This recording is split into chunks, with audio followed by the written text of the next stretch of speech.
Come with us if you want to live. We're the Disenfranchised Podcast. We're that podcast all about those franchises of one, those films that fancy themselves full-fledged franchises before falling flat on their face after the first film. I am your host, Stephen Foxworthy. Joining me from across time and space, it is my good friend and co-host, Mr. Brett Wright. Hey, Brett. Hello, Stephen. How we doing tonight, man? I'm doing all right. Right on. I'm glad to hear that. Doing all right. Right on. Doing all right. And following him across time and space, we call him the T100. It's Tucker. Hey, Tucker. Hi, Stephen. How are you? I'm well. How are you, sir? That's fantastic. I'm also pretty good. Pretty good. Yeah. Man. I would prefer to make it seem like one of us is the Doctor and his companion instead of Terminator. Can we just go with that? Can we forget this is Terminator and just talk about Doctor Who? I mean, what? Doctor, huh? We do have a doctor in here, and I'm sure we'll get into it. It's a doctor we've discussed before. Yeah, man. Oh, look, guys, some theme months end with a bang, others end with a whimper, and I have a feeling this is going to be the latter kind. It has been a fun theme month, all told. Arnie April 2, Austrian Boogaloo, but all good things or mediocre things must come to an end. And so we reach the end of a second Arnold Schwarzenegger theme month here on the Disenfranchised Podcast. And closing things off, we have opted to talk about what film, Tucker? We are talking about Terminator Genisys. Genisys. Genisys. There we go. Genisys? Okay. Genisys. Terminator Genisys. Yes. God, directed by Alan Taylor and written by probably too many people. Oh, no, just two. Leita Kalogridis, and Patrick Lussier. And starring Arnold Schwarzenegger, the man himself, Jason Clarke, Emilia Clarke, no relation, I assume, Jai Courtney, J.K. Simmons, Dio Okaniyi, Matt Smith, Courtney B. Vance, Michael Gladys, Sandrine Holt, Byung-Hun Lee. What a cast. Gentlemen, oof, what a picture. Hey, Stephen, this may surprise you to find out, but this is my favorite movie that I watched for this month. I didn't watch Commando, so that doesn't count, but I did like Twins, and I really hated Total Recall. And even though I'll say Total Recall is objectively a better film, I like this one better than either of those two. You're wild, man. You're a wild man. Yeah, that's crazy. That is crazy. Objectively, that is crazy. No, I mean, look, I like I was telling you guys before we started, maybe my expectations were on the floor in the basement, but I didn't hate it. So that's where I was, because I remember seeing the trailer for this and being like, this is gonna fucking suck. And then when I saw it, I was like, this is not bad. Not great, but it's not bad. I had to rewatch pieces of it because I absolutely fell asleep during this movie. Just to kind of let you know where I'm at with it. Big oof, because no thank you with this. But they can't all be good. And the fact that we disagree means we got some good conversation coming. Yeah, dude. Yeah, man. Terminator Genisys. What is I guess let's start with kind of our backgrounds with the Terminator franchise. I know we were kind of chatting a little bit about this prior to starting recording, but just, for posterity, for the mic, what is each of our histories with the Terminator franchise? Brett, let's have you go first. Oh, what a storied but yet not storied history I have with this franchise.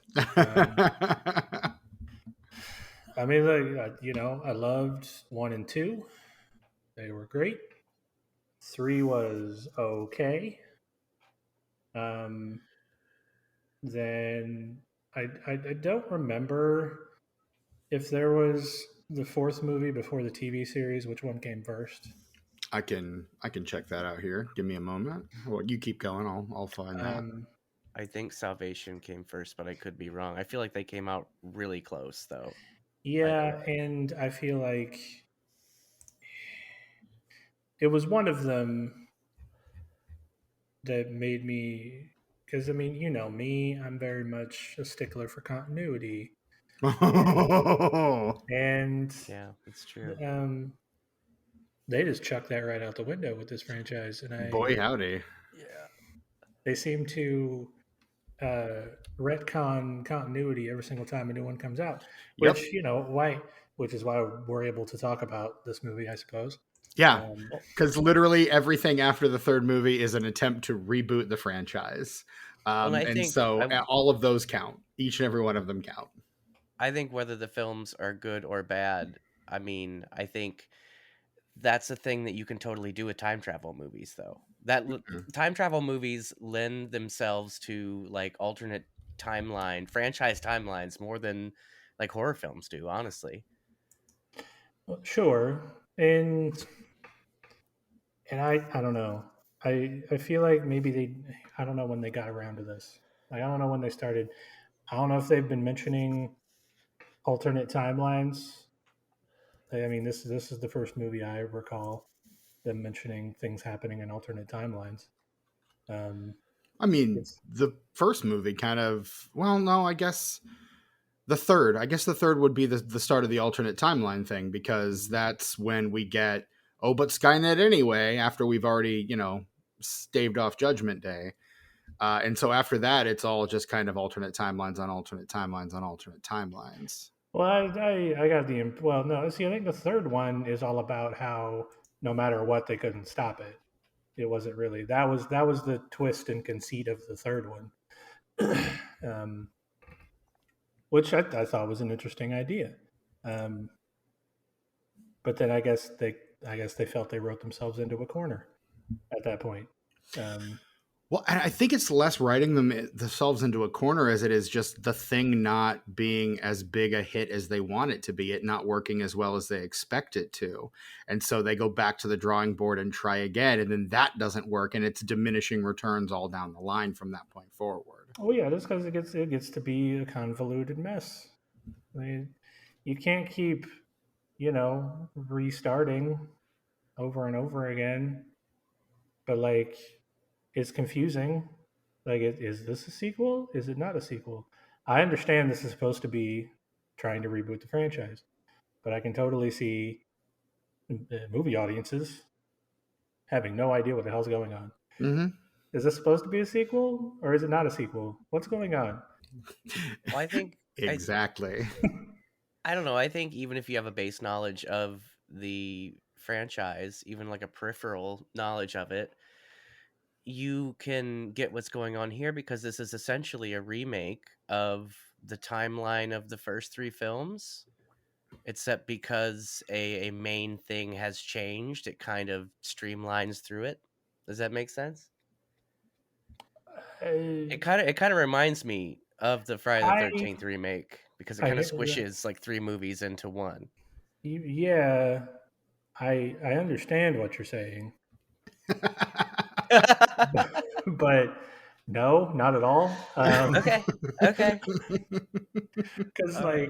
like they everything gets pushed forward 10 years, Right. Yeah. and like the past isn't the same past anymore. Exactly. Because we've got the one that goes back further. Right. Yeah, Well, so so the one that she calls Pops, that's the one. That's not. Is that the one from Terminator 2? Because that one melted. Where does this Right. one come from? Who sends this one back? Have we that's what I'm seen him in talking another about, movie? man. We don't know. It doesn't make any Damn it, sense. Is This this a Brett! whole reeks. new? You're gonna make me think about this, and then I'm not gonna like this movie. That's the Damn it! problem with this franchise, Tucker. You can't I had so much fun assign with it though. logic to anything in these movies. It doesn't make sense. I That can dig that it. element reeks of we're saving that for the sequel. Like that reeks of just I don't know. We'll figure it out later. Like kind of filmmaking. But the impression that I got is that someone sent a Terminator further back in time to kill her, and it had a change of heart or something. Sure, Oh probably. yeah, That's probably true. Uh, yeah, but I mean, it is anyway, a remake, you guys. It I is hate a this remake. franchise. I'm just gonna say it. I hate it because it like That's fair. even if they had just come out and said, okay, this is an alternate timeline, or there are alternate timelines, like because movies do that all the time. It's Mhm. multiverses are a big deal right now. Right. Um, so like Multiverse is so hot right now. it If I is. touched one, it would burn my finger. That's true. Multiverses. It probably would. Um, so all is they don't seem. Maybe this is just me. They don't seem to respect the audience. They don't seem to care. They just want to go. Ah, here's Arnold Schwarzenegger as a robot with time travel. Here's the beats you expect us to hit. Yeah, You know, eat it up, eat it up. here's the naked kneeling person. Here's Give how us he gets more. his clothes this time, Mm-hmm. Yeah, etc., so on and so on. Come yeah, with me if you exactly, can live. You know? exactly. I mean, when did this movie come out? Let's do a nostalgia bait before nostalgia bait was a thing. Yeah. Um, like, and I mean, you can even follow that line of reasoning to what the newest one was. The newest one, Dark Fate. Yes. Yeah. Like let's get Linda Hamilton back. Mm-hmm. That's what we need. That's Well, what we've been missing. that was the thing. They went to James Cameron and they're like, "Look, man, you just kind of sign off on these and don't really have anything to do. But like, what if you came on as a producer? Like, give us some input. What are we missing?" And he's like, "Linda, like you are missing Linda. That's the missing ingredient." And by all accounts, again, I've not seen it, but by all accounts, Dark Fate is a better movie than this, and it kind of has to be. Can we do that one too? It's on the list. Okay. I was hoping. I really wanted this to be Dark Fate because I hadn't seen it. I was kind of I know. disappointed when I looked at the calendar and I was like, "Oh fuck, it's Genesis." I seen that one. I seen it. Look, all of the ones that followed the third film were supposed to kick off new Terminator trilogies. There's the Salvation trilogy, the Genesis I'd watch the trilogy, Salvation trilogy. and the Dark Fate trilogy. Christian Bale and all of them. Yeah, see, I think that they had Christian Bale not yelled at somebody and gave a lot of bad press to that movie. He was I think having a bad day. that might have been the way to go. Like, Well, and that movie that had to be kind of rewritten at the last minute because when Bale was offered the role, he was offered not Kyle Reese, it was the Sam Worthington character, and he's like, "No, I want to play John Connor," and like John Connor is barely in this. He's like, "I don't care, I want to play John Connor. Give John Connor more to do." And so they had to kind of rewrite the entire fucking script at the last minute to make it work for Christian Bale, which is well, I don't know. We'll talk about it when we talk about Salvation, which we're And your going to do. and your boy McG still pulled it off. Debatable, I saying. guess, but I never saw it. neither do I. But yeah, We debatable. gonna We're want yes, to watch it. we I will. It's stopped watching on the after list. after You the know- did you look up which one came first? The fourth movie of the TV series? I did. So literally, the TV series ended the month before Salvation. Okay, yeah, I knew they were pretty close. Oh, okay, so it was the TV series that killed my interest in the franchise. And what about the TV series specifically, Brett? It was the first time that it deviated from continuity. Mm. And I'm like, why? Why is what? Why are you They doing this? basically did the thing. Well, this movie recycled something from the TV series. They basically took the ending of Terminator 2 and they were like, "Okay, we're going from there, but we're going to time travel them to modern times," which was like what, 2004 at the time? Yeah, 2003? something like that. 2008. So 2008. like this movie, we conveniently put them in modern times. And I don't know, it Yeah. rubbed some people the wrong way, but it was such a good show. All I need really is because like alternate timelines are mentioned, but it's never explained. That's really what I need is just somebody to go, yeah. So when you do this thing, basically, I just need an alternate 1985 scene. It's just like, okay, here's how it works. You're here. This thing happens. You deviate to an alternate 1985. And the Right. timeline skewed to this alternate 1985. Yeah, like I just need somebody to explain, like they understand that that's how this works. They sort of touch on it in this movie. They poke at it a little bit, but they just hand wave it away. Yeah. Like, Oh, you have memories that you shouldn't have. Okay. From a timeline that you didn't live. Okay, that's cool. Please tell me more. Oh, you're not going to. Okay, Arnold's shooting a guy. I guess we're not going to talk about this. All right. Yeah. Well, The answer is very similar to the Joe Dante response in Gremlins 2, which is "Shut up, nerd." go outside, nerd. Go touch grass, nerd. Tucker, what about you? What is your history with the Terminator franchise? Well, I've seen all of the Terminator things except for Dark Fate. Right, as previously mentioned. And I wouldn't say that I'm a fan of the franchise. It's just really easy to find, and whether some of them are really good and some of them are really bad, but all of them are easy to watch. And I like that world, with the exception of 3. I really didn't like the way that world was presented. Something about the lighting and the color grading. It was weird. It was weird early 2000s weirdness, and I just didn't appreciate it. 3, I think, is my least favorite, honestly, out of all of them. 3 is a big drop off for me. 3 was. I just don't like. Go ahead. Who's the guy who plays John Connor in that? Nick something? Nick Stahl. I don't like him in that movie. I get it. He's hard to watch in that film. I buy it. Just because of the way he comes off and the way he portrays the character. Claire Danes is fantastic, and Arnold, like you put Arnold in a Terminator movie, you're gonna get Arnold in a Terminator movie. That's exactly. You can't say anything bad about any of his Terminator performances because he has mastered that role. I feel like he's kind of phoning it in a little in this one. No. There's some he's playing a robot really well. Well, yeah.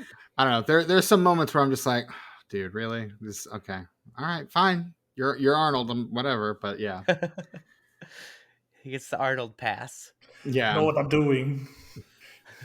I have done this before many times. I have played Terminator so many times, like just so many times now. Shut up, nerd. I have been back.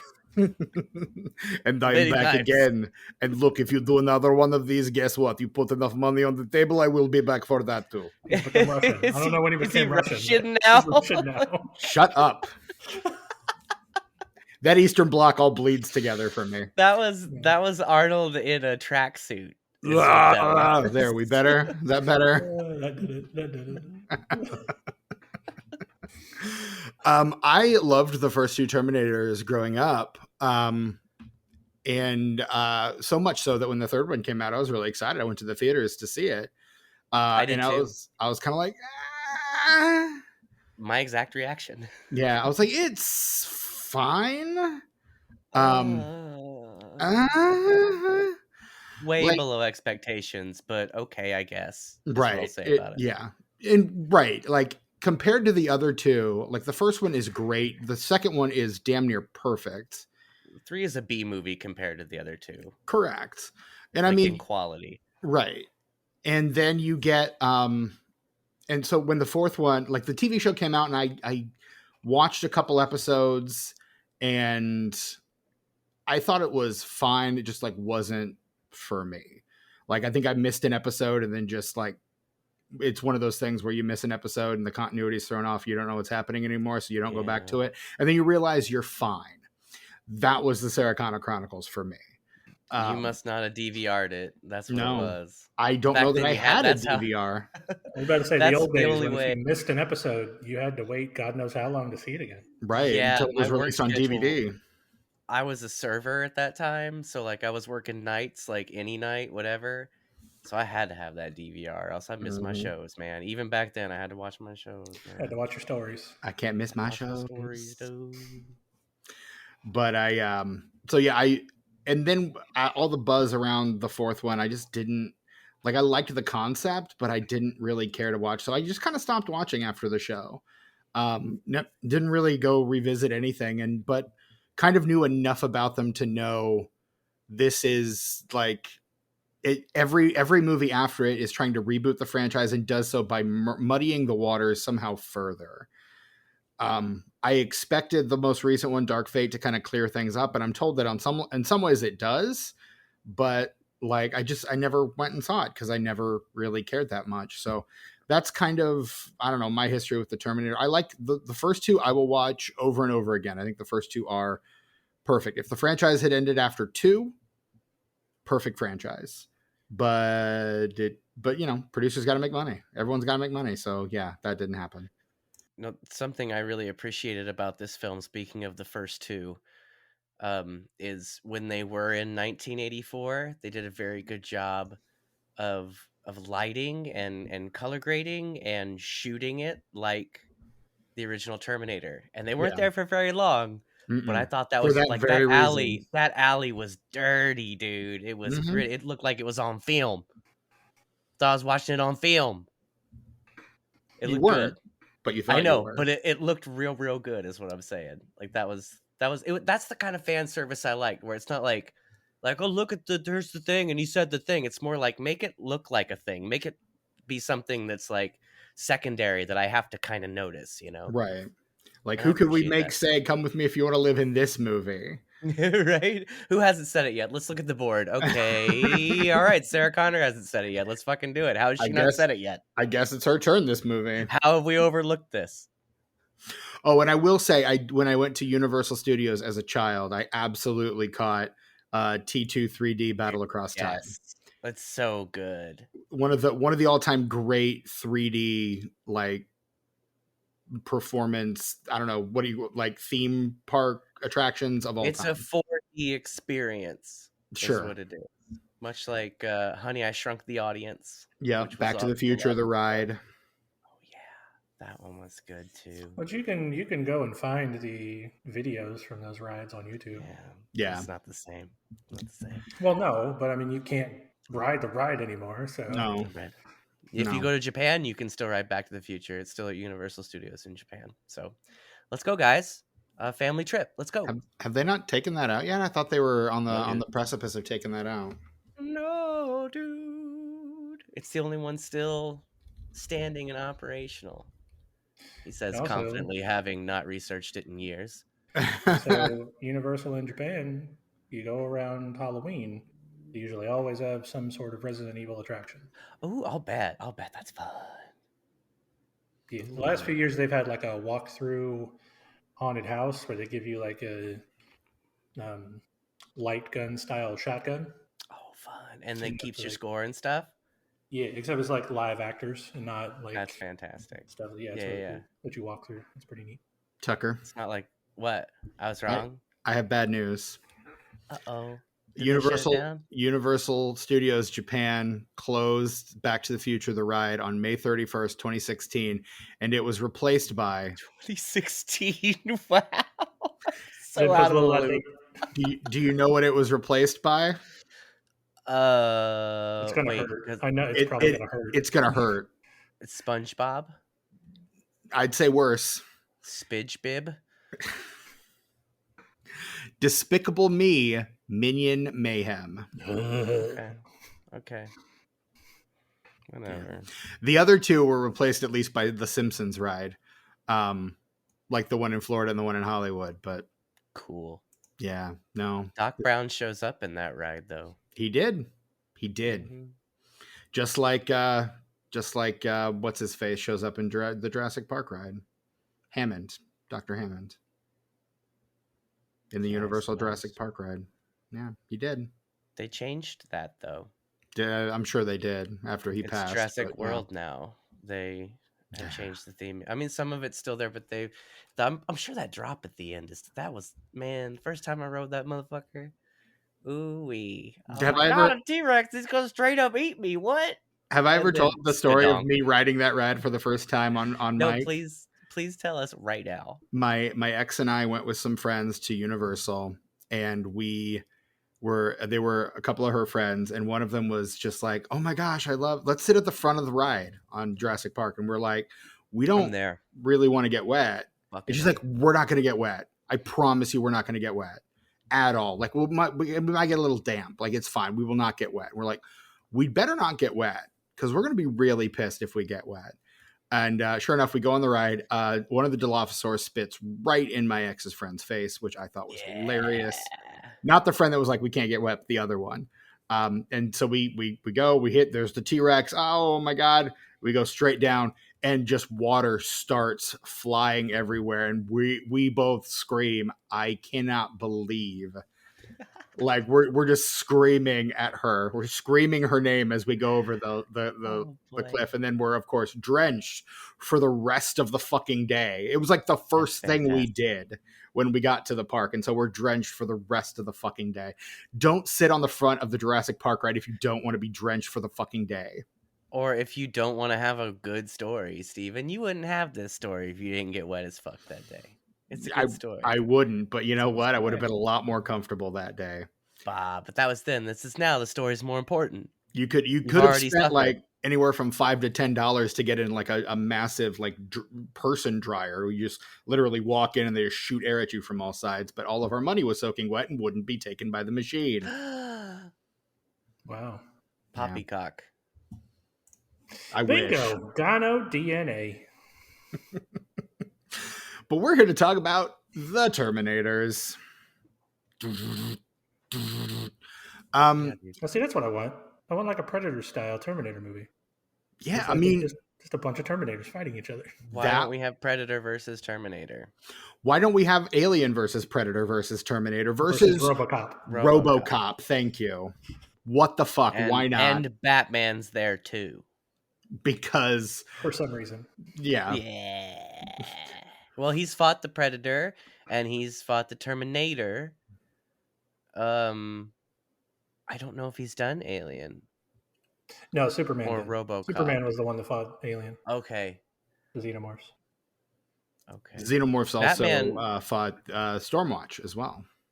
Batman has somehow met Judge Dredd twice. Which is crazy. That is crazy. It's a crazy thing. I'm sure they were best friends. And hey, that Dylan Dog crossover came out, you guys. Oh, yeah? I read something about it. Batman and Dylan Dog, dude. Okay. Somebody should check that out. Somebody's going to have to check it out. Somebody's got to go in there. Somebody's got to go down there. I know who I'm voting for. Okay, I'll do it. I have to do everything. Good. Saves me from having to vote. Hell yeah. Oh, but yeah, so the Terminator Genisys. You can tell we're really fucking excited to talk about this one. Someone asked, hey, how do we make Terminator relevant in an age of smartphones? And someone said, I don't know, make Skynet and iOS. And that pretty much was the premise. You guys, it was all Windows phones too. And it made me so nostalgic. Yes, you were texting us about my this. Windows phone. Tell us more about this. Why Windows Phone? That Metro UI, like you guys have used Windows 8 through 11. Like you have the tiles when you hit the start menu, and it's got the tiles, and they're live tiles, and they can show you information and stuff, and it's really cool. Like that's cool on a PC, whatever. I guess it's kind of fine if you want to do that, but it was perfect for the phone. It was perfect. Everything was easy to get to. You didn't really have to open anything to see what was going on within the app. And it was just really, really cool. And I had them from probably about the time that Windows 10 came out until they stopped making them. I had all Nokia phones because Windows Phone was... Nokia was exclusive to Windows Phone, but Windows Phone was not exclusive to Nokia. Does that make sense? Like, other phone brands made Windows phones, but Nokia only made Windows phones. I understand what you're saying. Yeah. And they had really good cameras, too. Really good cameras. Okay. Yeah, I miss those. But what killed it was there was no third-party app support at all. Like, when Pokemon Go came out, your boy didn't get to play it. Well, I play it on my girlfriend's phone. But, like, I didn't get to play it on my phone because I had a Windows phone. Yeah. The dark underbelly of the Windows Phone. It got to the point to where, like, Snapchat and other social media companies were, like, killing the ability for third-party app makers to make apps, alternative apps. So that just killed everything on the Windows Store because hardly anything had official apps. It was mostly Right. third-party apps to access these other things. Jeez. So God. it was It sounds like a fucking nightmare. it was a crazy time, but boy, it was worth it for a while for that UI. It was really slick. Like, It's and it amazing did. that Genesis was even able to take over at all if they were like confined to Right. a system that barely anyone was able to use because Well, you and couldn't use anything else on it. that's what was wild. For a couple years there, like, Windows Phone put a lot of money into product placement in movies and TV shows. So, like, for a couple years, pretty much every phone you saw in TVs and movies were TVs in TVs. On TV and in movies were Windows phones. And that was pretty cool. Kind of like how now, like, all you see are like iMacs for desktop computers and movies and stuff. Yeah. And it was, like Zune, just ahead of its time. Yeah. Exactly. And Zune was. Look, I had an iPod, but my friend had a Zune, and I was jealous. I lived and died by the Zune. It did so much more. So just like Windows Phone, there are things that Windows Phone did that we're just kind of getting around to now, as far as things you can do with your mobile phone and stuff. And it's pretty wild watching the world catch up to, like, 5-10 years ago. Crazy. RIP Windows Phone, for sure. For sure. For sure. Well, that's For not the sure. universe that this movie is set in, because they say that there's like millions upon billions of owners Right. of the Genesis system. Mhm. So I'm I mean, assuming it's cross-platform. It's an app. Sure, but like, and they're making an app that would work on the Windows Phone? I don't think so. If it were that big, it would have a Windows Phone app. I mean, like, you could usually get your banking app. Facebook had an app. The main stuff was there. It was just And everything else was not. And it seems like really what the Genesis app was just a way to connect your device to all your other devices, like Google Home or Apple Home or whatever the Apple version of it's called. it's iHome, obviously. iHome. Oh, Come on, man. sorry. Like, no, when there's anything Apple, you just put the little letter I in front of it. There you There you go. go. That's There what it it is. is. Okay. There are a Touche. few things that do not. The Mac Mini and the Mac Pro are the only. Well, and the MacBooks, but even those used to be called what iMacs, did though, right? No, iBooks. They used to be called iBooks. When the original iMac came out, the laptops were called iBooks, and then they became MacBooks. Yeah. But yeah, I mean, like, it's just like presaging that technology by a couple of years, but making it somehow evil. Well, it is. It is inherently evil, Stephen. I mean, People may use it for good, and it may help people in their day-to-day lives, but it is inherently evil. Just like isn't AI. Like, everything good job, inherently evil? AI, helping us with, like, medical stuff and all that. But guys, it's bad news. Bad news. Have you seen? I saw on the internets this week something that fucking terrified me, because when you see like AI art, which I try to avoid, but you're on the internet, you're gonna see it. When you see it and you can tell because it's like too glossy and it's a little weird, and like Right. Text looks like you're in a dream. You can't read anything because it looks familiar, but it's smudged. Yeah, cars are compressed. People have too many fingers or too many hands, or exactly. I saw some AI generated photos this week that, had I not zoomed in on the text and some things in the background, I would not have known. And I feel like I have a good eye for that shit.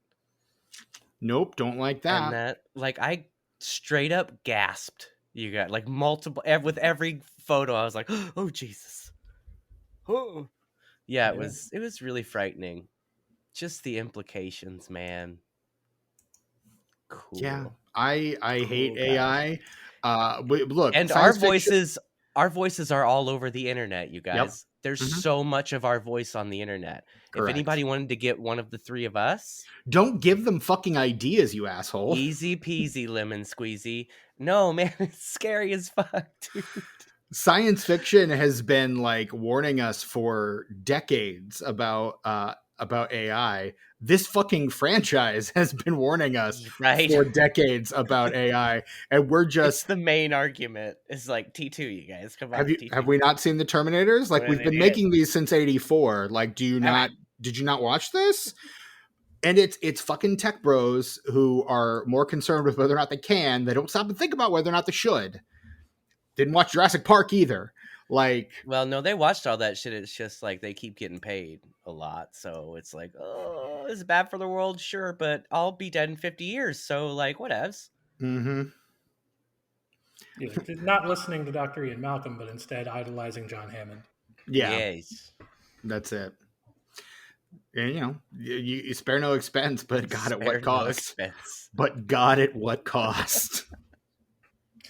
Well, I mean, if we're talking about the much worse and way more evil book, John Hammond, he gets eaten by compies at the end. Yes, he does. Yeah. A fate he truly deserves. I find it hilarious that the only two characters that die in the original novel are the only two characters that Crichton brings back for the sequel. Yeah. I always thought that was funny. Yeah. Again, they paid him a lot to make that sequel. They really did. And he look, didn't want to. Jeff Goldblum popped so hard. It's like, well, I can't make a sequel without Jeff Goldblum, I guess. So, Yeah. And they're right. right. So, I mean, Gotta do correct. some retconning. Yeah. So I guess The Lost World is a sequel to the movie Jurassic Park, not his novel Jurassic Park. That's the clear distinction there. But yeah, Obviously. Right. But yeah, no, AI is evil. And look, I've known that since 1984 when a movie called The Terminator came out in theaters and told me so. Well, yeah, you've got stuff like 2001 even before that, right? Yeah. In the early back. 70s, yeah. So I mean, look, man, we've the sci-fi people have been trying to tell us machines don't give them too much to do, and instead we give them everything to do and make them basically do all of our work for us, and they're gonna be standing in the ashes. Yeah, I mean, to call back Doctor Who, like the Cybermen were a thing in the 60s. Mm-hmm. So evil robots trying to take over the universe in their case. Right. Always been a thing. Yeah, man. Yeah, dude. Yeah, man. Man, that's But yeah, so let's talk about talk about Terminator, I guess. How about the plot? Can we talk about the plot? Oh God, do we? I don't know if we can do it in a minute, but sure. Yeah. Let's do the plot before we're 38 minutes into this episode. Not the longest we've gone, but we'll do what we can. And Steven, you had volunteered to do this one? Fuck no, I didn't. You said? Nope. Oh. Well, we got to figure out something because I don't know. Oh, you don't have the Die of Destiny. I think my dice are downstairs. I have a dice bag that can. Do you have a 6-sided die, Steven? I have a 100-sided die. But that's not what I asked. Yeah, somewhere in here I have 2 6-sided. Here's one. Here's one that looks like cheese. I can get one out of my careers game. I got one. Okay. I got one. They're blue. It looks like cheese. Cheese is tight. Looks like a little cheese cube. Sweet. Okay. Cheese cube die. I have to pee, so don't choose me. Okay. So while Tucker goes to pee, I will recount the thing we do. The plot in 60 seconds is a part of the show where we. No, you're not. I'm not gonna go pee now. Oh, no, okay. I'm gonna pee while one of you motherfuckers tells the plot. But please continue. Kind of want you to pee while you're giving the plot. That's okay. Well, I can't take that. The mic cord doesn't. The mic cable does not reach. You've got an empty bottle somewhere in that room. I do. But then I'd have to wash my hands, Steven. How could I wash my hands? Oh, the obligatory Hoosier R. We love to hear it. The plot in 60 seconds is the part of the show where one of us will recount the plot of the film in being discussed in 60 seconds or less.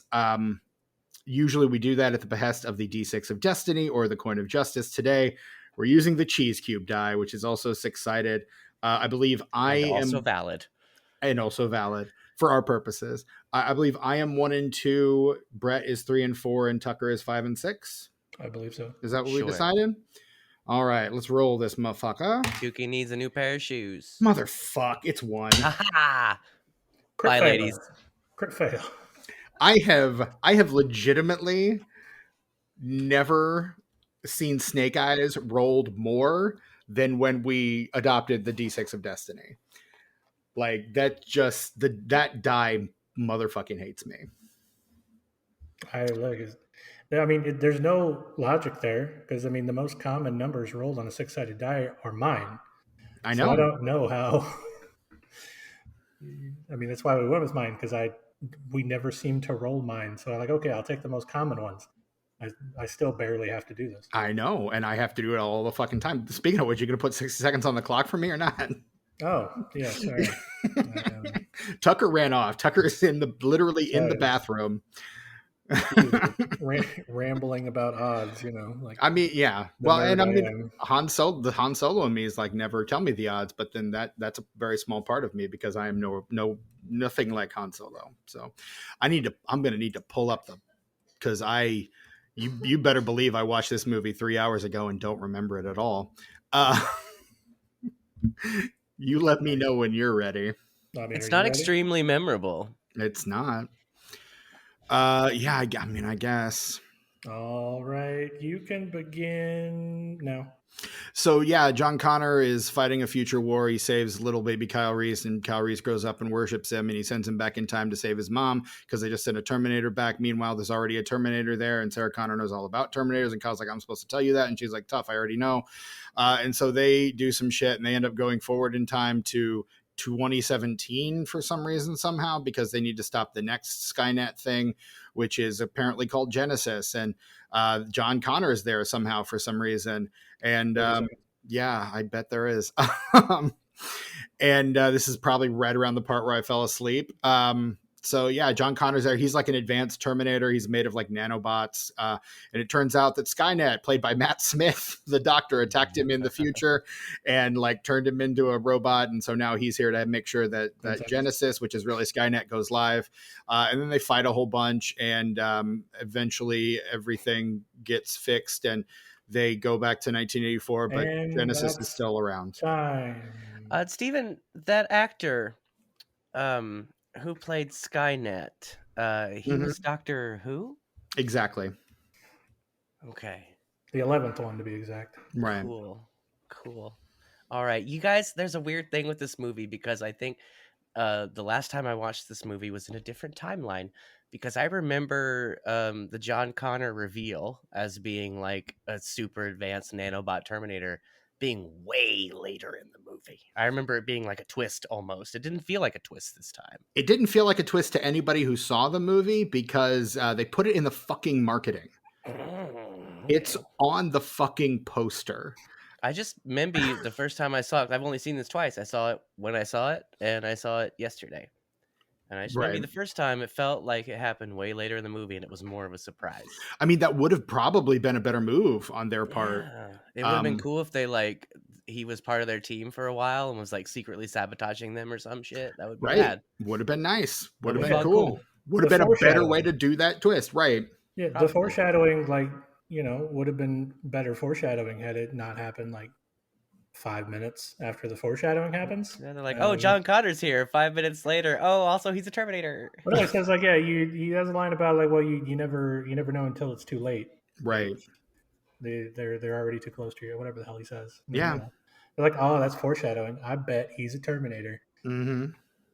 Or if he's not now, he will be one later. It's God. Although I will say, I do have to say, and maybe this is because I'm just a huge time travel story nerd. That's probably my favorite genre of sci-fi is time travel. You got to get a little existential, I guess, because when they're talking right after the reveal, and he's like, well, you can't kill us because then you won't be born. But he's like, will I not be?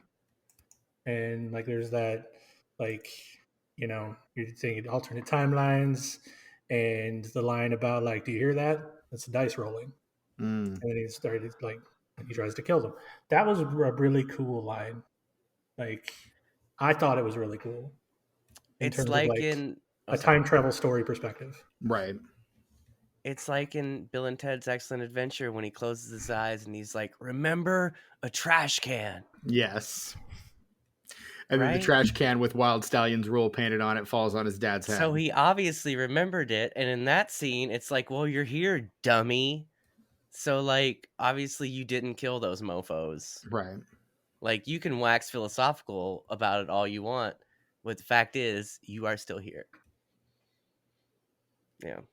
You're not being erased from existence. Yeah, that's the other thing on the other side of the coin in this movie, though, is like, well, I mean, in the beginning, they're like, we don't know if they succeeded, but like, well, if the Terminators had succeeded in killing you, you wouldn't be here right now. Right. So, but then there not have.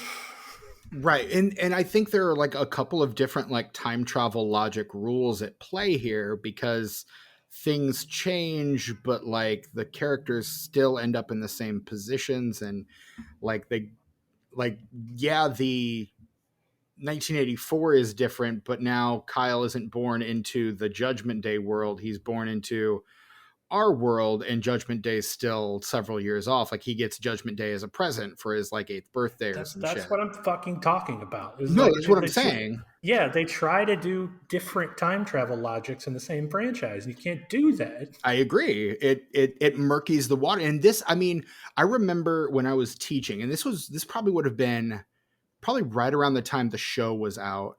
Someone at Cracked did a like time travel like chart of the Terminator franchise, and I just remember it being an absolute fucking mess. Like, I got about maybe a third of the way through before I had to tap out. I was like, this is making my brain hurt, and for something that's supposed to be fun, and I don't need to think this hard about Terminator. No, thank you. This looks like the Pepe Sylvia board. Just like, yes, very much so. Yeah.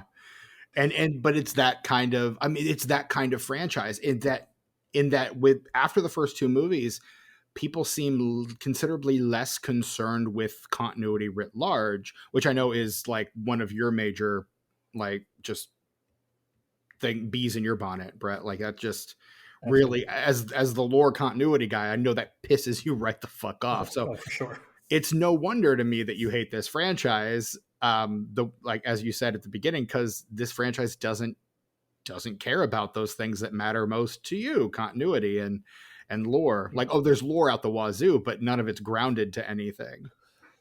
No, it's malleable, and they can change it at a moment's notice and not really care. And like, look, I get it, Joe Dante. All right, but look, it's what I like. Shut up.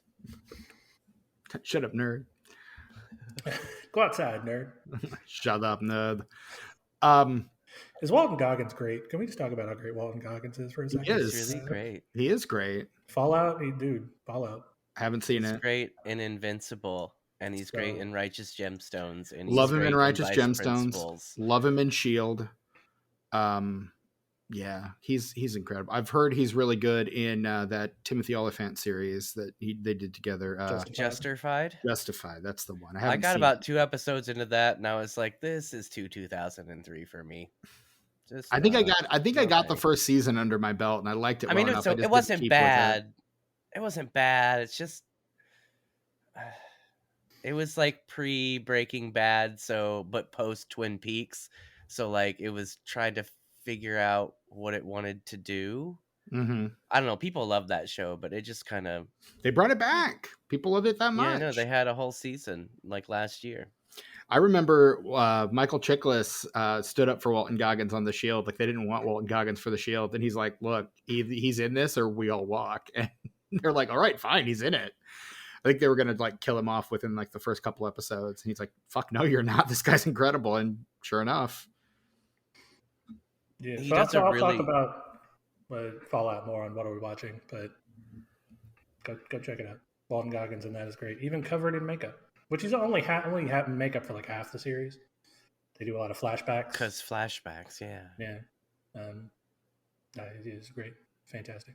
Even if you're not a Fallout fan, Steven, even if you don't even know anything about Fallout. That was going to be my next question. You like, don't what need if to. I don't know anything about Fallout? You don't need to. You don't need to at all. I don't think so.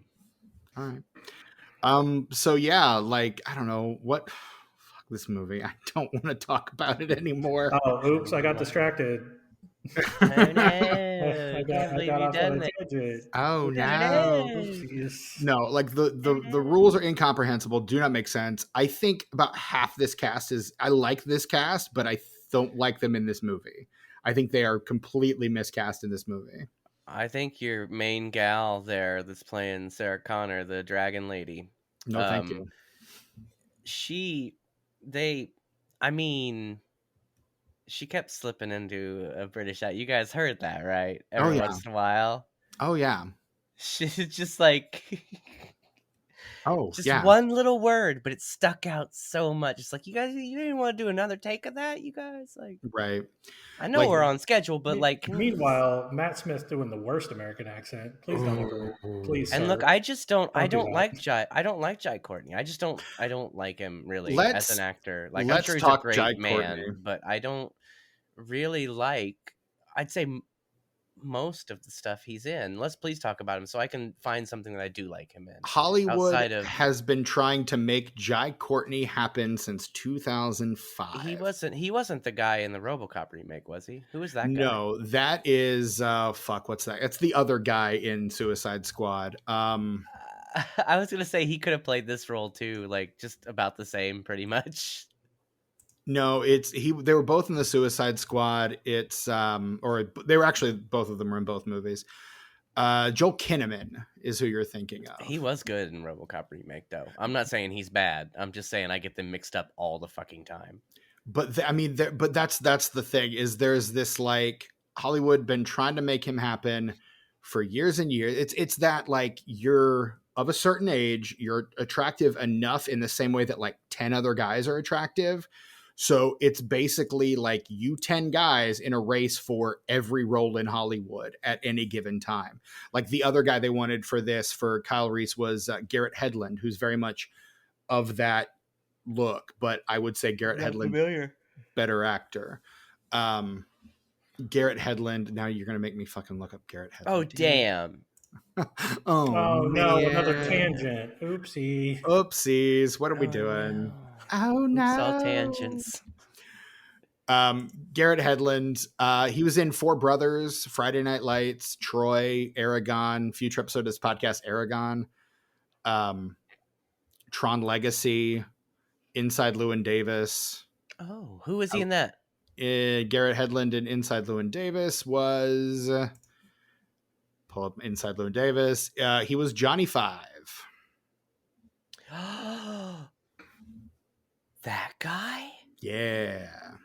He's really weird in that. He's really hot in that movie, you guys. I mean, that's what good in that movie. The sunglasses and that greased up hair.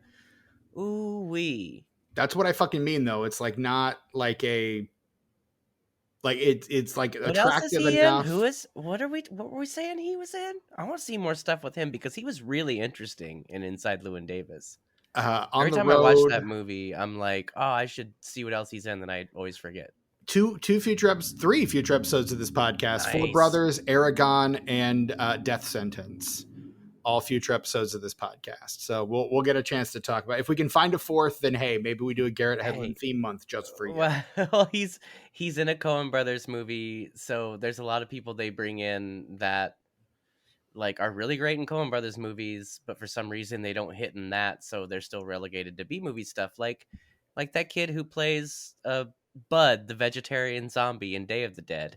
Right. Who is also in Inside Llewyn Davis and is fucking fantastic in that movie. Another person considered for Reese was Boyd Holbrook, who's again fits into this kind of category. Charlie Hunnam, I would say, fits into this category. Like, just all these guys that are just kind of, just blonde and pretty and we'll cast them in everything. And it's that kind of stop trying to make blank happen. But yeah, Jai Courtney probably rose to prominence around 2010 in Spartacus. He was in the Tom Cruise vehicle Jack Reacher, and then he was in the Bruce Willis vehicle A Good Day to Die Hard, where he played, baby Bruce Willis. But Steven, there's only 3 Die Hard movies. I don't understand. There's actually 5, Tucker. This is news to me. It's not, and I know that's true. He's in future episode of this podcast, I, Frankenstein, with Aaron Eckhart. Sucks so bad. I know. Don't I know? Don't make me relive it. It's gonna happen. He's in the Divergent franchise. Oh, that was pretty all right. For what it was. Okay. He's in Unbroken. He was in a past episode of this podcast, Alita Battle Angel. So go back. I still haven't seen that. It's Bobby Rodriguez directed that, right? He sure did. James Cameron developed it for years. Into it. And it's got that gal that's in that weird Netflix show that's like all rotoscope animated that I thought was rad. Yeah. And I was just reminded of today, and I got to watch it again because I binged it last time and I forgot about it, and I don't want to ever forget about it again. And Christoph Waltz. Yeah. Also in there. Yes. Ed Norton is in there for like 5 seconds. Blink and you miss him. Jennifer Connelly. Like my childhood crush, Jennifer Connelly, in that movie. Like, just saying. Yeah. And then after that, he's like kind of just in stuff. He does Buffalo, Semper Fi. He's a voice in something called 100% Wolf. He's in a movie called Honest Thief, Jolt. And then he does the Suicide Squad, the first Suicide Squad movie in 2016. He was the Boomerang Boy. He's Captain Boomerang. There you go. And then he reprises that role in the 2021 film as well, where he's killed off immediately. R.I.P.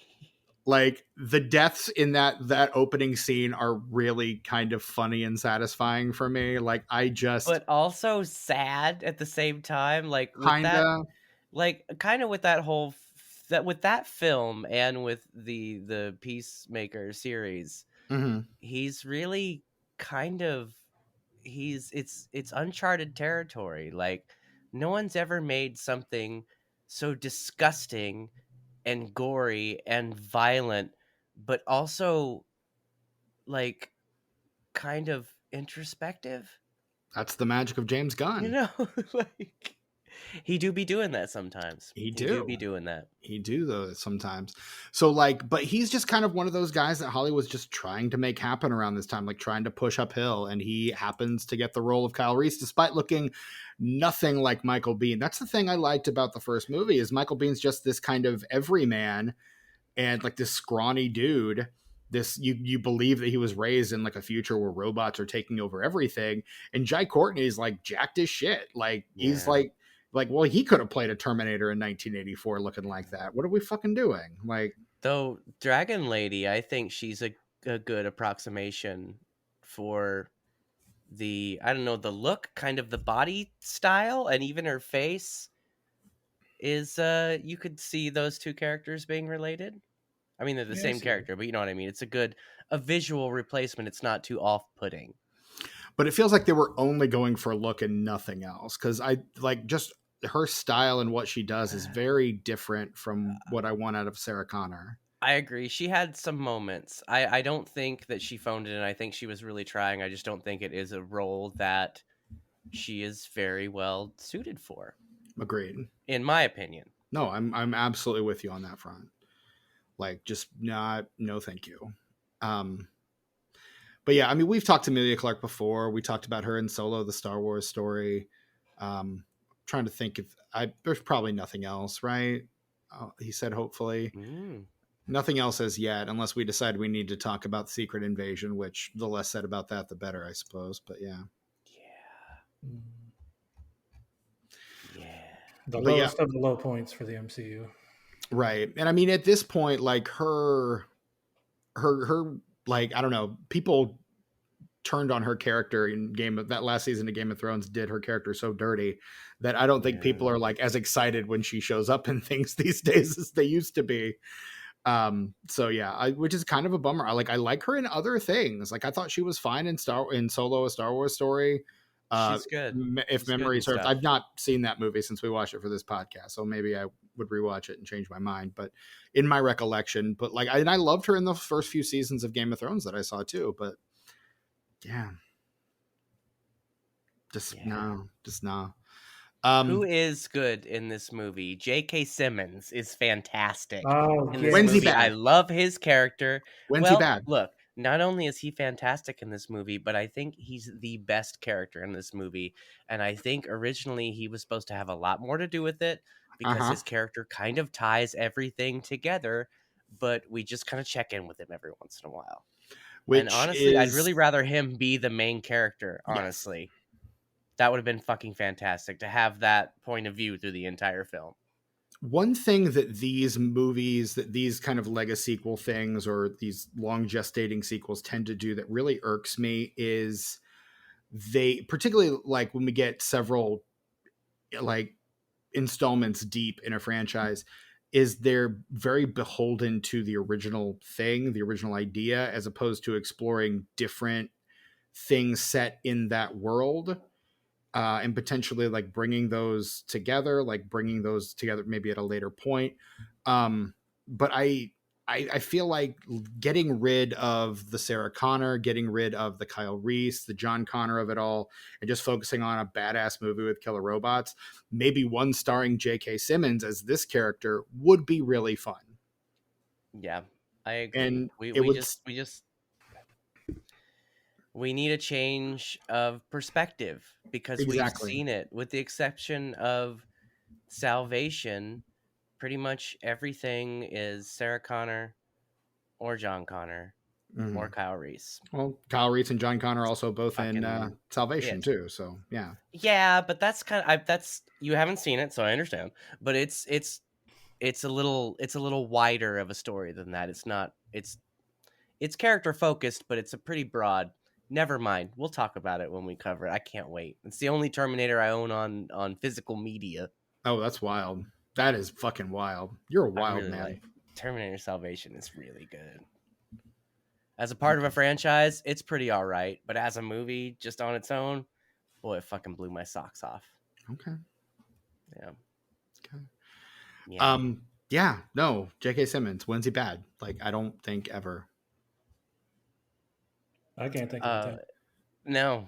No, he's fantastic. Even if the movie is not great, he's great in it. So, yeah, he's great in insurance commercials. Even like, fuck yeah.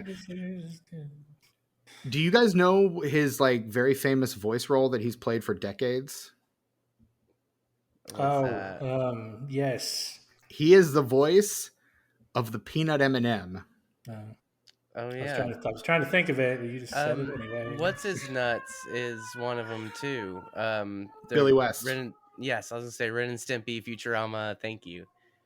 He's one of them as well for sure. Yeah, I think they were originally played. It was John Goodman and someone else originally did it. And is that green one Kiki Thompson now? Because that last M&M commercial, I could have sworn that was Kiki Thompson. All right. I don't know. Kiki Palmer. Sorry, Kiki Palmer. I was gonna say I don't know who Kiki Thompson is. I was thinking of the Keenan and Kel sketch that they did when she was on the show. Oh, okay. And so I was thinking of Keenan Thompson. And no, that is Cree Summer. Okay, I don't know who that is, but she sounds like Kiki Palmer. Cree Summer is like one of the all-time great voice actresses. She was in like Rugrats and like she's been in fucking everything, man. Oh, word! She's been doing it since we were kids. Yeah. Okay, I can hear it now. Yeah. Speaking of hearing, I just hear her name sung to the tune of "Cruel Summer." She is Cree Summer. Yeah. Yeah. No, she's great. She's like the best. Yeah, she's one of those voices that I pick up on almost immediately. She was Penny in Inspector Gadget. Like she's just been doing it forever. Mm-hmm. John Lovitz was apparently a voice of an M&M at one point. Lovitz. It's still not there. I'm working on it. I feel like I'm working on it. You guys, we'll get there. Yeah, I gotta watch The Critic again. when all I happened. know at one point the brown M&M was voiced by BB Newirth, but now is voiced by Vanessa Williams. I'm into that. So Amber Ruffin from the Seth Meyers Show is the voice of the Hey, purple yeah. M&M. Yeah, she's great. She's great. I like it when her and the other gal get to come out and tell the jokes that Seth can't tell. It's my favorite bit on that show. It's It's really so good. fucking funny. I think that's the pinnacle of late night right now, honestly. Love it or hate Probably. it, Seth Meyers is the most late night you're gonna get. Yeah. Best quality. Not to take anything away from. I think Jimmy Kimmel's good too, and I think Fallon has his moments, He does. but They're small few and far tangent on between, late but night. But yes, yeah. oh man, you guys, I'm so disappointed we didn't get to do What Are We Watching before this, because I started listening to a podcast that is within the context of what we were just talking about, and I cannot wait to tell you guys about it. Oh, I watched maybe one of the most Tucker movies ever made yesterday, and I can't wait to Oh tell my you gosh. about What it. are we doing? What are we doing? What are we watching, you guys? I don't know, man. I want to do it right now. I have to Well, get sorted. then Cool, let's wrap it up. we should probably land this plane. I mean, just a couple more. Alan Taylor is the director on this one. Can anyone name his other big movie credit? Mostly a TV guy. No. He immediately before this directed Thor: The Dark World. Oh yeah.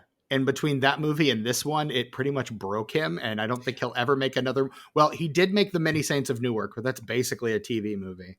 Which But yeah, Thor: The Dark World, not fantastic, but still pretty okay. I'd say it looks underrated. better. It looks better than a lot of the stock standard Marvel I stuff, in my opinion. I appreciated it, and I've actually thought about watching it again because I watched it when it came out, and I was like, yeah, this is pretty all right. I kind of wanted to go back to it just because of how. It has its defenders. I'm not one of them, but they're out there. I just want to go back to where like Thor is maybe just a little less funny. Like I like funny Thor. Sure. I do. But I also kind of miss like serious Thor that's funny because he's so serious, not because he's a fucking buffoon. You know what I mean? Love and Thunder kind of broke me on funny Thor, as I think it did a lot of people. But yeah, That's even fair. me included, MCU Right. fanboy. Even yeah, kind of over Thor. Yeah. So I mean, he'll be back because Chris. That's the thing. Chris Hemsworth was like, "Yeah, I'll keep playing it. Sure." Fuck yeah. I was like, "Yeah, I don't have anything else going on. Not like I'm, in a ton of other movies or anything. But yeah, no, I'll keep coming back and playing this role for you. No problem." Yeah, dude. Straight up the Thor. But yeah, this movie broke him so badly. I don't think he'll ever do like a big budget franchise movie again. I'm pretty sure we're going to be able to do The Many Saints of Newark on this podcast someday. So the Sopranos movie. Yeah. Yeah. It's kind of too bad that he doesn't still direct because I don't think the directing or the editing for that matter is an issue in this film. I think it's kind of a convoluted script that knows where it needs to be, but it doesn't always know how to get there. And the action just sucks. All of the action in this movie fucking sucks. Yeah. Like, if the action was rad in this movie, this would be a pretty fucking good Terminator movie in my book. It's boring. The action is really boring. Boring. Like, there's some practical car stunts that are pretty cool. But other than that, it's just so I just don't fucking care. It's previs to hell, and no thank you. Every action scene, I was on my phone. When it wasn't an action scene, I was engaged with the film. Mm-hmm. I mean, I wasn't, for but yeah, good, I was for good or for ill, because it talked down to us constantly. Mm-hmm. It was really convoluted, but still, I don't know. It was entertaining enough for me. And I thought the MRI scene was kind of cool, but other than that, just like it's kind of it's barely on the positive side of mid for me, which is completely fair. It didn't do much for me. I'm very much on the no thank you scale for this one. I think we need to make sure that we discuss the man of the hour, Arnold, the Governator Schwarzenegger at this point. He finishes his gubernatorial run in 2011. And after that comes back to Hollywood kind of with a vengeance. He has a small role in the first Expendables movie. That's kind of as he's on his way out and is like he's reaching his term limit.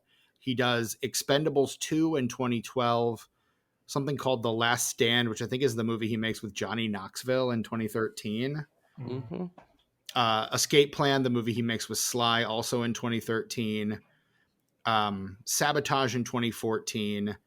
Expendables 3 also in 2014. And this is his big return to the Terminator franchise. Famously not in Salvation because he's governor of California. They use, I think, his likeness with his permission. It's a small cameo in a film that is surprisingly bereft of fan service. Yeah.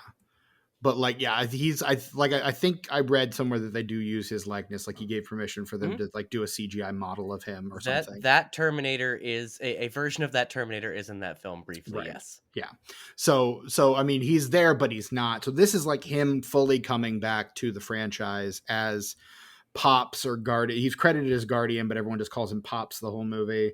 However you want to call it. But yeah, he's fully back for this one. And returns again to the franchise one more time. But I feel like, and I think we talked about this the last time we discussed him, at least this phase of his career, it feels like he's never fully gotten it back. Like going into politics kind of killed his movie career. If the choices he was making prior to that from like 97 on weren't doing that already. Like, I mean, he still gets top bill in this. He does, and rightly so. Like, but at this point, he is the franchise. Like he's the most that's why you kind of have to put the CGI cameo in Salvation, because it's not a Terminator movie without Arnold, although I feel like we should probably get away from that, but still it's like, even though Fast and the Furious 3 has nothing to do with Vin Diesel's character, he does show up for a second just to remind you that's his motherfucking franchise. Right. He's not in the sequel because the second film, Too Fast, Too Furious, I think that's to date the only one he's not in, even a little bit.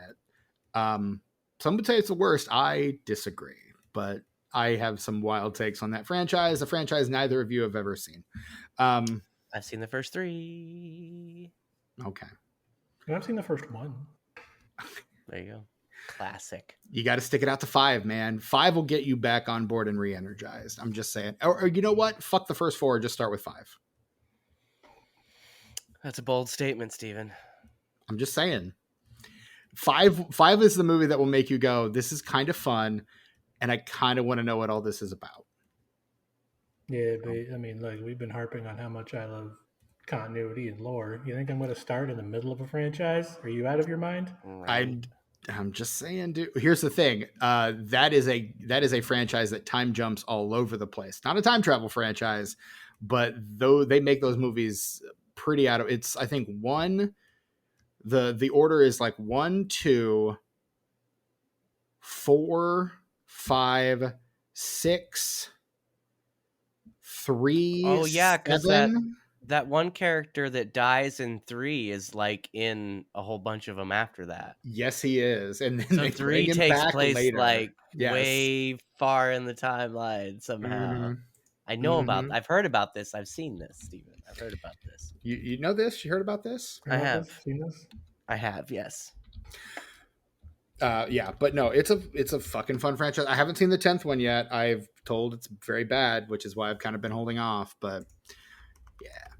But no, I mean, like Arnold never really seems like his most recent thing that he's done is a Super Bowl commercial this year for State Farm. And I was listening to Blank Check, and one of their, I think either one of their researchers or one of their editors has a podcast that he does with his son. And they were talking about the Super Bowl, and he asked him about the Super Bowl commercial. It sounds like I've seen one, and it's this guy who's like, he's trying to say like a good neighbor, but he can't say neighbor. He says neighbor, and they're kind of trying to correct him.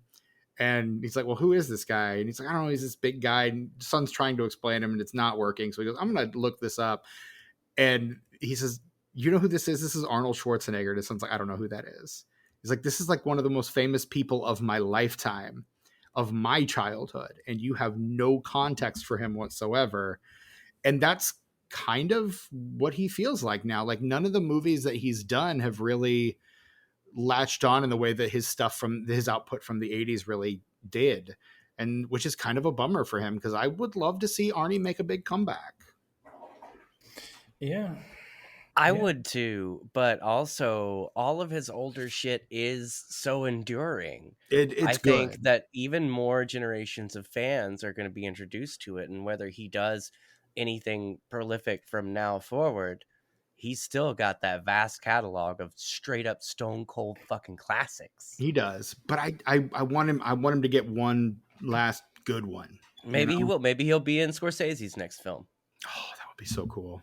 Could we get Schwarzenegger in a Scorsese film? Call up Uncle Marty. I think if you suggested that to him, he'd probably be like, you know what, I hadn't thought about that before, but yes, let's do that. I think you might be onto something here. This is a good idea. This merits discussion.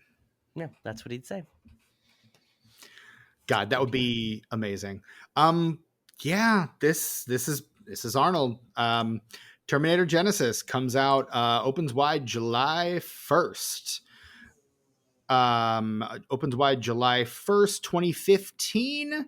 Oh, wow. It opens at number 3 at the box office. That's fair. Behind the third weekend of Inside Out and the fourth weekend of Jurassic World. So not a great opening. Tucker is doing the Chris Pratt hand to the Velociraptor gesture. Also opening this week in 4th place, Magic Mike XXL.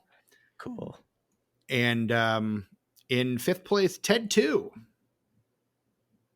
Probably less said about that series was good as fuck though. That show was good. The show was good. The show was good. I agree. Like I didn't care for either of the films, but that show was probably one of the best things I watched on television last year. Nice. Yeah, sure. It was fun. In 6th place, Max, which is apparently a movie about a dog.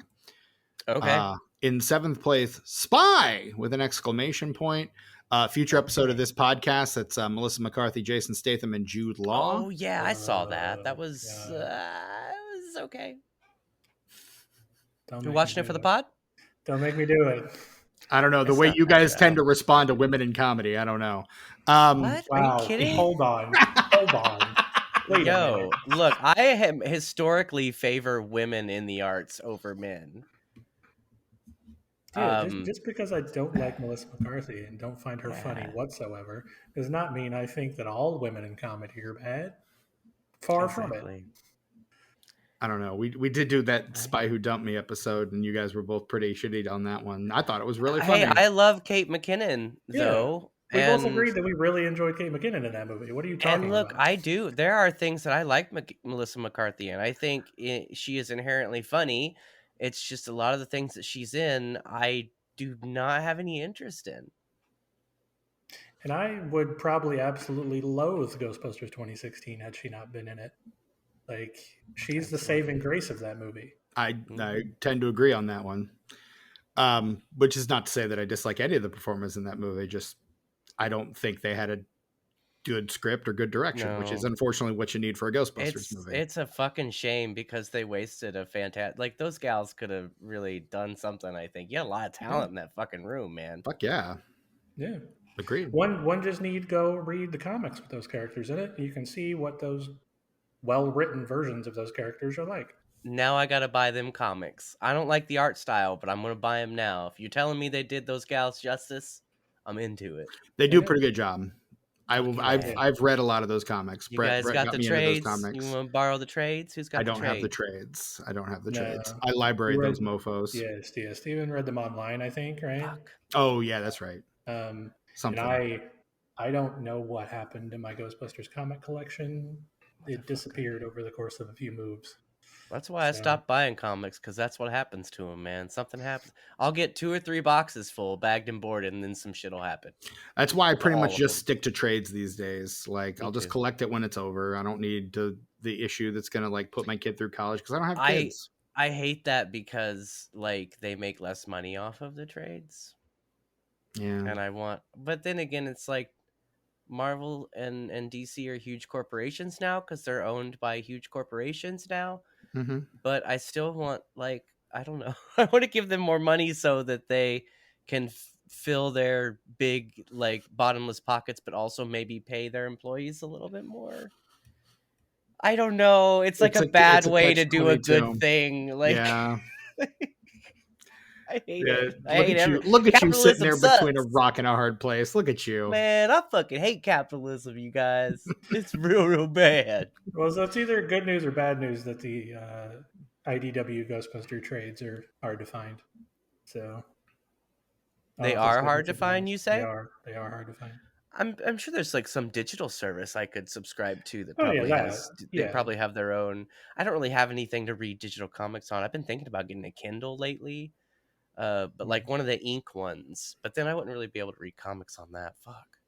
I read everything on my phone, but yeah, that's I me. can't do that. Like when I was reading Ari's book, like that's why I only got through like the first third of it, because like I could not sit there and fuck, like my eyes were like burning, straining, and like I had all the settings on to make that not happen. I was just like, I need things to be bigger on a bigger space. Just get a tablet, dude. I don't want a tablet. Damn it, Steven. All I'm an right, e-reader man. just trying to help. I don't want FOP. God damn it. I'm a Dapper Dan man. No, I knew exactly what you were doing there. In 8th place at the box office is San Andreas. What if The Rock something Yeah, earthquake? didn't see it. Whatever. Neither did I. Who cares? In 9th place, it's Me and Earl and the Dying Girl in this sweet. economy. And in 10th place, Dope. Dope. What if there was Dope? What if Dope existed? What if if something Dope? was dope? I'm actually kind of digging this bottom or this 11 through 15 bracket too. You got Let's do it. in 11th Mad Max Fury Road, fucking masterpiece. Sweet. Hey, I'm about to rewatch all those movies and I'm gonna play the game with it. The Hell Xbox game that came out about 5 years ago. It's so good, you guys. And Brett, Steven, I know you don't give a fuck, but Brett, $5, dude. $5. It's a AAA game. There's like motor combat and like also like regular combat, and you have to like upgrade stuff, and it's open world, and it's really cool, and it really captures the spirit of the series. And Brett, please play the Mad Max game sometime. Sure. So I'll do my best to do that if I'm able to do so. Because I think you'd like it. I think you would like it. Next time one or both of you are in town, there's a board game called Thunder Road Vendetta. And it's pretty much just Mad Max the board game. Ooh. It's based on, so there's a company called Restoration Games. Let's go on a tangent here. Welcome to Brett's board game corner. Yay! There's a company called Restoration Games that takes old games from like the 60s and 70s. Oh yeah, they just made a version of Careers. They just reprinted the original version of Careers. Okay, cool. Yeah, so that's what they do. I know about them. Yes. Yeah, they take old games and they revamp them, like basically remake them into better versions of what they were before. Like for example, there's an old British board game was basically Guess Who before Guess Who. And they turned that into a game called Dinosaur Tea Party. It was called Who's That Chap? What's this in? There's a bunch of different Who's dinosaurs. this in? What's on it? Like different outfits, and you have to guess who's who. But yeah, no, Thunder Road is great. The new expansion is coming out, which is basically Thunderdome. What is basically the Thunderdome expansion? Hell yeah. Which I kickstarted. So I'll have that in October. Nice. Can't we just get beyond Thunderdome? Can we just get beyond Thunderdome? In some ways, I don't think any of us will ever get beyond Thunderdome. For the love of God, can we please get beyond Thunderdome? Arguably the weakest of those movies. It's still fun though. Tina Turner. That's Tina Turner's movie. He's a raggedy man. I love her in that movie. She's great. I was watching a video. What? Go ahead.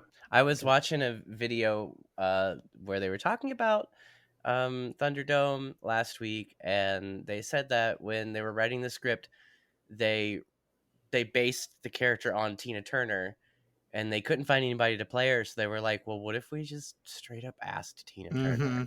Right. Yeah. And they didn't do it for a long time because they didn't think she'd say yes. Then finally they were like, we don't have any. This is Tina Turner. We have no other options. And she was like, yeah, I'll totally fucking do it. Whatever. I mean, Grace Jones would have killed it, but yeah. Grace Jones, though. Yeah, I'm just saying, they were saying about like how it paralleled Tina Turner's life to where like she had one kind of life, like her character had one kind of life before the apocalypse, and then she had to rebuild herself into something completely different. Right. And like Tina Turner was with Ike Turner, and that turned bad, and she kind of had to reinvent herself for a solo career. It's a really interesting video, you guys. Okay. All right. So apparently I am not beyond Thunderdome. Still stuck on it. We never will be. Never forget. Hashtag never forget. Never forget Thunderdome. Over Macho Grande? No, I don't think I'll ever be over Macho Grande. I always felt like in Thunderdome they did the bungee fights because they were like, we should have them like flying through the air, since this is like a mythological tale, and like, unreliable narrator or whatever, as Mad Max movies are. And they were putting people on wires, and they were like, it just looks like they're on wires.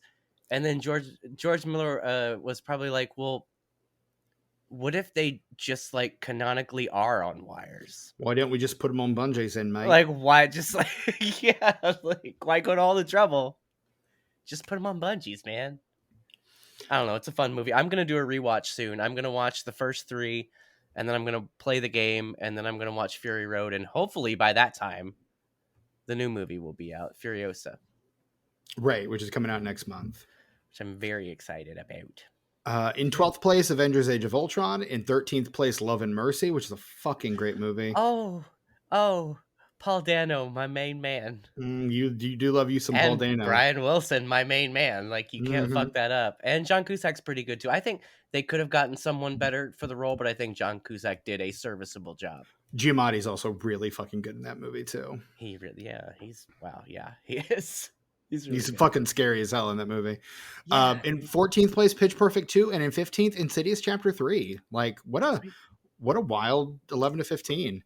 Anyway, this movie earns in its opening weekend about $27 million on its way to $89.8 million. Hey, this cost at least $150 million to make. 155. What the fuck? 155 million production budget. So it does not nearly make its budget back in the American box office. Does, however, fucking clean up on the international box office. Makes $342.3 million internationally. That's why we got Dark Fate. That's why Dark Fate exists. Got it. Okay. For a worldwide box office total of $432.2 million. Like fucking... like cleaned up overseas. The critical response, though, not good.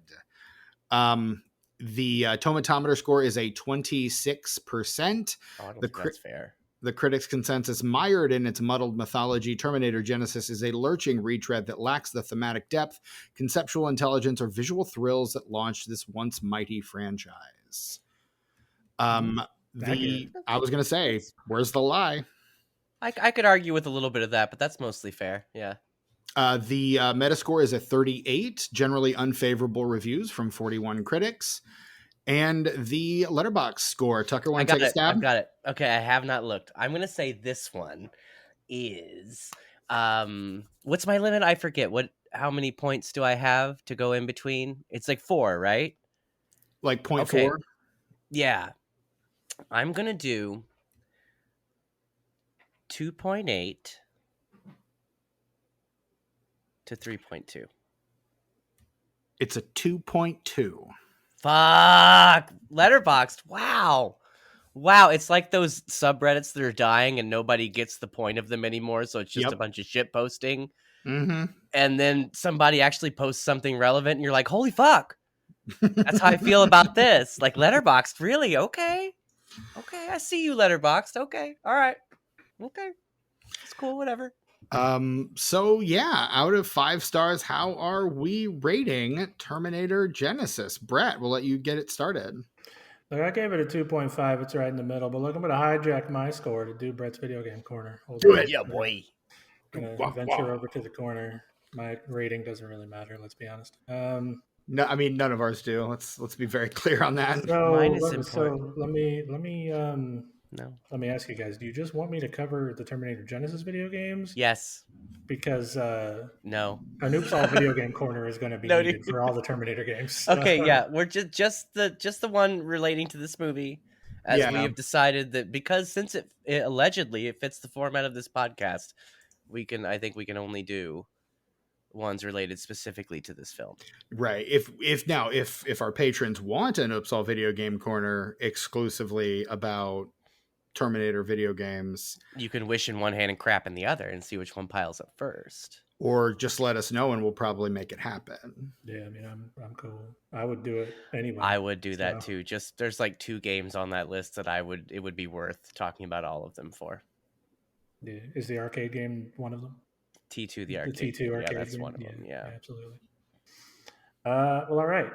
So Terminator Genisys Revolution, also called Terminator Genisys Guardian, developed and published by GLU Games in June of 2015. This is another one of those mobile games, free-to-play third-person shooter with microtransactions. Yay! Hooray! It's new characters and weapons. You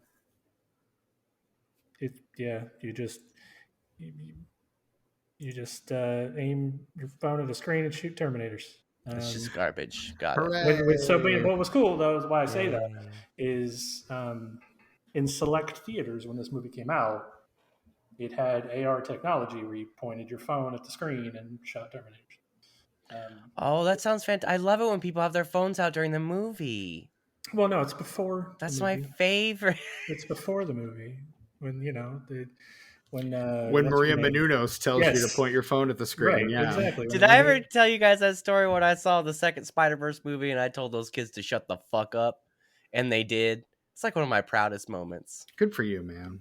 Yeah, I think that hit the text thread the day I went and saw it. I was the hero of the theater because everybody else appreciated it. Everybody else was just trying to watch the movie. Dumbass fucking kids. Anyway, sorry, Brett. Didn't mean to hijack. Anyway, no, it's fine. So exactly a year later in 2016, they made another mobile game called Terminator Genisys Future War. Except this time, which it sounds like a cool strategy game idea on paper, where it's just what is it, World of Warcraft or StarCraft, those kind of strategy games, but it's the humans versus Skynet. And see, I think that would be more fitting for Salvation because even though they spend a little bit of time in the future, like the robot future, it's like the first 10 minutes of the movie. Yeah. But Salvation, the whole movie is in the future, is fighting robots in the future, post-apocalyptic. Which it seems like this is one of those situations where they only named it after the movie because it was close to the release. Because they had the license and they had something that was vaguely similar they could slap the character models on. Yeah. I get it. Yeah. So that's why. Otherwise, it's not related to Genisys at all. Well, looking here at the Wikipedia page, it says that it was originally developed as a sequel film, and then they just turned it into the game instead. Oh. So that would answer the question: what would a sequel to this film be? Right. Look, we always forget it. No, I don't think we've done it in 6 months, but sometimes we do it. So shut the fuck up. And we're not even going to do it this time, but still shut the fuck up. Well, I have to read this review of Future War. Oh, please do. Please. It's a single sentence, and man, it sums up the entire franchise. Terminator game you neither wanted nor asked for. There we go. That's Brett's video. Or needed, even. Right. There hasn't been, even though I've enjoyed a few of them, there hasn't been a necessary sequel to Terminator since the second one. In a perfect world, we just have the first 2 films. That's what I'm saying. Absolutely. That's coming from a big fan of at least one of the sequels that come after that. In a perfect world, it's just the first 2. That's all you need. Like, it has you're good. It wraps itself up and yeehaw, let's go. Yeah. Next new IP. Next new IP. It has a nice, ending wrapped up in a bow.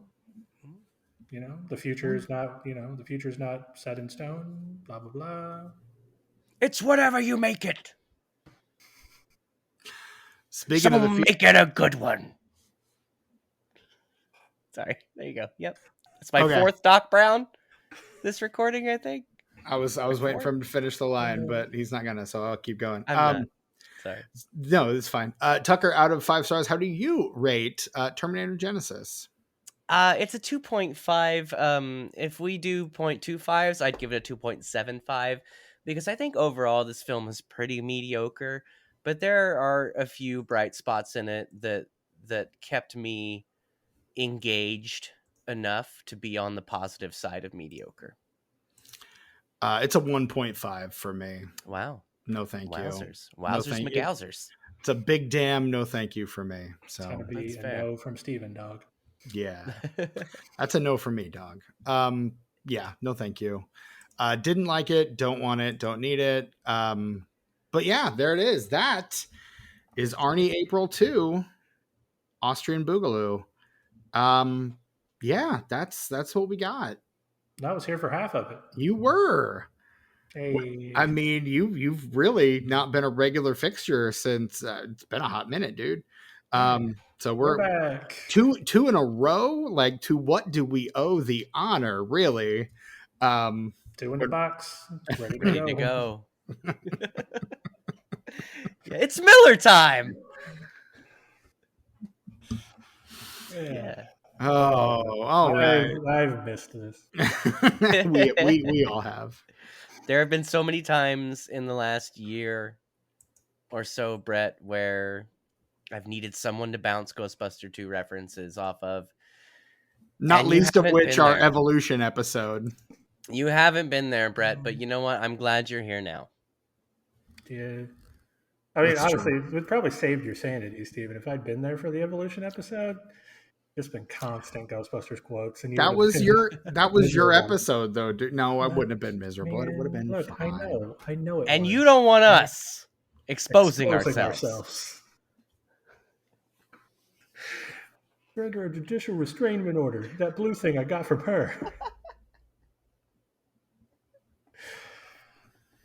Hey, I don't know if you guys follow Ryan George on the YouTubes, but he does the pitch meetings for Screen Rant, and he just dropped one on Ghostbusters 2 this week, and it is hilarious.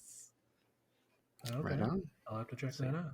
Right on. Yeah, I wanted to mention that to you guys anyway, and I never did. And look, it's the perfect opportunity. Here we are. Look, if you want to hear my opinion on Frozen Empire, go to our Patreon. So you can hear what are we watching? Is it there? What are we watching? I was like, is it there? What are we watching this week? We'll have my opinions on Frozen Empire. Yeah. Was it good? Was it bad? Was it fine with a lot of plot holes? Sure. Time of release. Time of release. If we record it this week, that will be up the Sunday after the release of this episode. Yeah. So subscribe to our Patreon to hear that, as well as my opinion on the Fallout TV series. And of course, you can find our Patreon by going to patreon.com/disenfranchpod. While you're on the internet, if you want to support us and not have to pay us, which I mean, pay us, you freeloaders. But you can also go to Apple Podcasts or it's not iPodcasts. That's whatever. Apple Podcasts or Spotify, wherever you get your podcasts, give us a nice juicy 5-star rating and review. And if you do that, we will read your 5-star rating and review on the podcast. So if you want to hear us reading your words, then do that, and we will. You can also email us, disenfranchpod@gmail.com. Let us know what failed franchise starters you would like to hear us cover in the future. If you write us, we will read your letter on the episode as well. So those are things, we read what you write, and we talk about it in front of you. So yeah, there you go. And yeah, that you can find us on social media, Disenfranched Pod on Blue Sky, Facebook, Instagram, Letterboxd, and YouTube. You can watch entire episodes on the YouTubes, and it's not like we show our faces, so you just be looking at our logo. But I designed that logo, and it's pretty cool.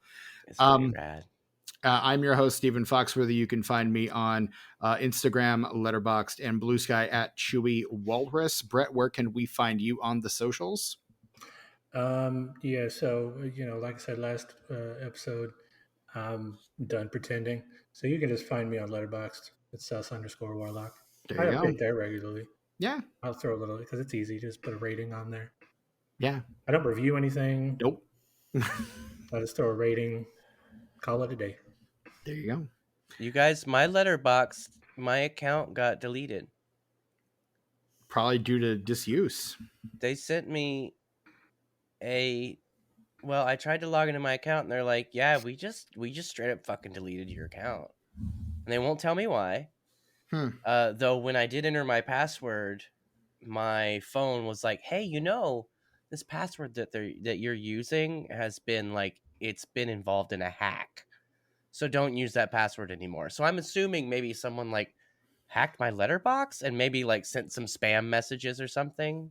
I don't think you can maybe message why they on deleted Letterboxd, it. but I have no idea. I hope I wasn't going around like spam commenting on people's shit, because that would suck. That would suck. I don't want to be known for that. I don't want to be the Ray-Ban on Facebook guy. Speaking of social media, where can we find you on socials? Well, if I may amend what you were saying about our podcast socials, lest we forget, Patreon is the official conversation of the Disenfranchised podcast. You can be a free member of our Patreon and listen to and join the conversation on patreon.com/disenfranchpod.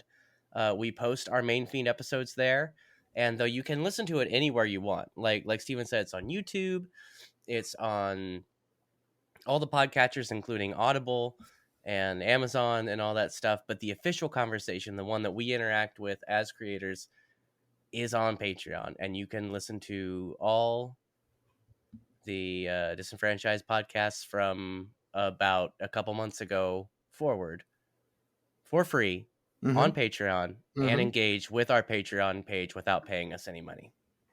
There you go. Which is pretty fucking cool. It is. Pretty fucking cool. Anyway, you can find me on Instagrams at Ice909, also on YouTube. That's ICENINE, the number 0 and the number 9. Also, Tuck Mugs is still around. It's Tuck_Mugs on Instagram. We've been taking a break. We tend to do kind of take a couple weeks off, and then there's just a flood of content, and then we take a little bit of a break. And that seems to be what's been going on lately, and I'm cool with that. I've got one in my back pocket that I really need to just sit down and write a blurb for.